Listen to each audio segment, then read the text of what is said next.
Oke, kali ini kita akan bahas salah satu surah yang luar biasa dalam Al-Quran, yaitu surah Al-Hajj. Perjalanannya itu, wow, dari gambaran kiamat yang super dahsyat sampai ke panggilan untuk ibadah haji yang menyatukan semua orang. Yuk kita bedah bareng-bareng. Nah, surat ini nggak basa-basi loh, langsung dibuka dengan kalimat yang jujur aja bikin merinding. Sungguh, guncangan hari kiamat itu adalah suatu kejadian yang sangat besar. Bayangin, ini bukan sekedar kalimat pembuka biasa, ini ini adalah fondasi dari semua yang akan kita jelajahi setelah ini. Coba deh kita bayangin bareng-bareng, sebuah dunia yang bener-bener kacau balau. Ibu yang lagi menyusui sampai lupa sama bayinya sendiri. Wanita hamil, mereka keguguran, dan orang-orang mereka kelihatan kayak orang mabuk. Tapi bukan karena minuman keras, melainkan karena rasa takut yang luar biasa. Nah, gambaran yang super intens ini sengaja disajikan di awal, biar kita paham. Oke, pesan berikutnya ini pasti penting dan serius banget.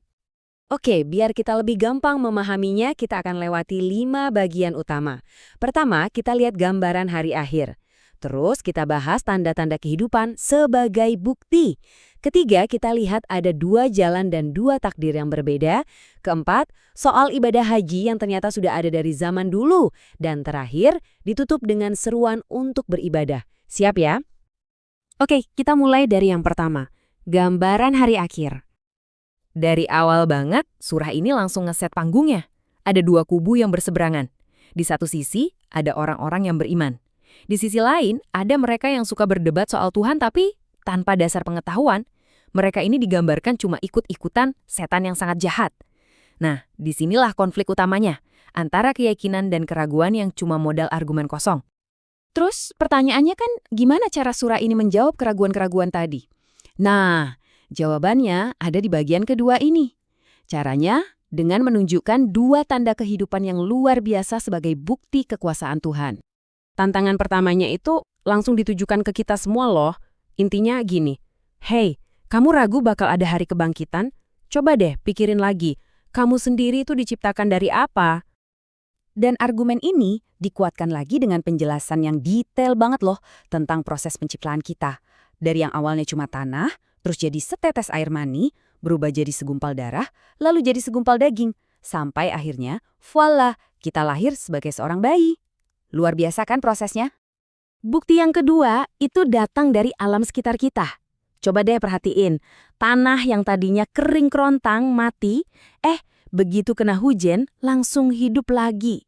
Jadi subur, numbuhin tanaman-tanaman yang indah. Nah, analogi ini tuh dipakai buat nunjukin kalau menghidupkan tanah yang mati aja bisa, apalagi cuma membangkitkan manusia yang udah mati. Jadi, poin utamanya jelas banget kan, kalau Tuhan bisa menciptakan kita dari yang tadinya nggak ada, terus bisa menghidupkan lagi bumi yang kering, ya pastinya dia juga sanggup membangkitkan orang yang sudah meninggal. Inilah bukti bahwa dialah realitas yang sebenarnya, yang maha kuasa. Oke, setelah argumen soal keimanan tadi udah kuat, sekarang kita masuk ke bagian ketiga. Di sini kita bahas soal konsekuensinya. Ada 2 jalan pilihan, yang artinya ada 2 takdir yang beda banget. Dan lihat deh perbedaannya, kontrasnya itu benar-benar tajam. Di satu sisi, buat yang beriman, ganjaran itu surga. Gelang emas, mutiara, pakaian sutra, keren banget. Tapi di sisi lain, buat yang ingkar, hukumannya ngeri. Pakaian dari api, disiram air mendidih di kepala, dipukul pakai gada besi. Wah, perbedaannya benar-benar kayak langit dan bumi. Nah, dari pembahasan soal pilihan individu dan takdirnya, surah ini kemudian beralih ke sesuatu yang lebih komunal, sesuatu yang menyatukan. Apa itu? Ibadah haji. Satu hal yang penting banget buat kita tahu nih, haji itu ternyata bukan ritual yang baru diciptakan. Sama sekali bukan. Justru ini adalah kelanjutan dari sebuah panggilan yang sudah sangat kuno. Panggilan yang pertama kali diserukan oleh Nabi Ibrahim untuk seluruh manusia. Dan ritual-ritualnya juga dijelaskan dengan cukup detail. Mulai dari menyerukan panggilannya ke semua orang, terus datang dari mana aja, bahkan dari tempat yang jauh. Lalu mengelilingi Ka'bah atau rumah tua itu. Terus, ada juga perintah buat menyebut nama Tuhan waktu menyembelih hewan kurban, makan sebagian, dan yang paling penting, bagikan ke orang-orang miskin.